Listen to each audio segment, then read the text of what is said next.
আজকে আমরা কি কারণে কোনো প্ল্যান ছাড়াই হুদাই গেছি কেরা নিকলে হাওরে, তো এইটাই জানাই আমি আপনারা। আর এই ভিডিওর মাধ্যমে আপনারা নিকলে হাওরের বর্তমান অবস্থা কি রকম আছে, কি খবর, কি ব্যাপার স্যাপার সবই দেখানোর চেষ্টা করাম। আর এখন আপনারা নিকলে হাওরে যাইলে কি দেখতে পারবেন আর কি পারতেন না সবই কইয়াম। আর কি রকম পানি উঠছে তো এইটাও দেখতে পারবেন। আর আপনার কাছে অনুরোধ রইল ভিডিওটা শেষ পর্যন্ত দেখবেন, তাইলে অনেক মজা পাইবেন এবং অনেক কিছু শিখতেও পারবেন।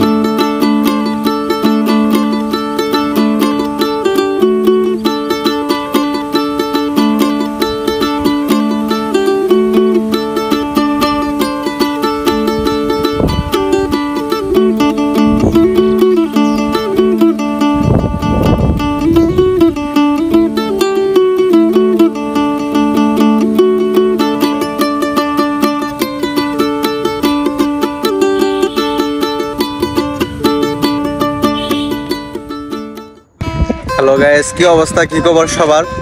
আমরা আছি এখন হচ্ছে নিকলি হাওরের মধ্যে। জাস্ট অসাধারণ দৃশ্য। হঠাৎ করে আসার কোনো প্ল্যান ছিল না, হঠাৎ করে চলে আসছি আপনাদেরকে দেখায় ওয়েদারটা। জাস্ট অসাধারণ একটা ওয়েদার। টাটা। 4-5 দিন আগে ওই জায়গায় আইছিলাম, বাট এরকম ফিল ভাইরে ভাই আর পাইছি না। জাস্ট অসাধারণ, মানে কালো মেঘ এর মধ্যে নীল আকাশ, মানে দুইটার মিশ্রণে জাস্ট একটা অসাধারণ দৃশ্য। কি যে একটা লাগতেছিল, আর এর মধ্যে ঠান্ডা হাওয়া।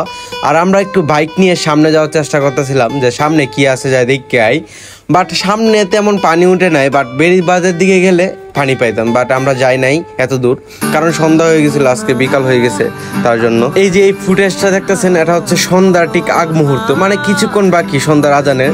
বাট তারপরেও দেখেন আকাশটা কত সুন্দর, একটা নতুন রূপ নিছে। তো আপনারা যারা যারা এখনো নিকলি হাওরে আসেন নাই, তো এখনই হচ্ছে সময় হাওরে ঘোরার। জাস্ট অসাধারণ, বাট এখনো পুরোপুরি ভাবে পানি আসেনি। তারপরেও যে একটা দৃশ্য, আজকে হচ্ছে মেঘলা আকাশ, জাস্ট ইউ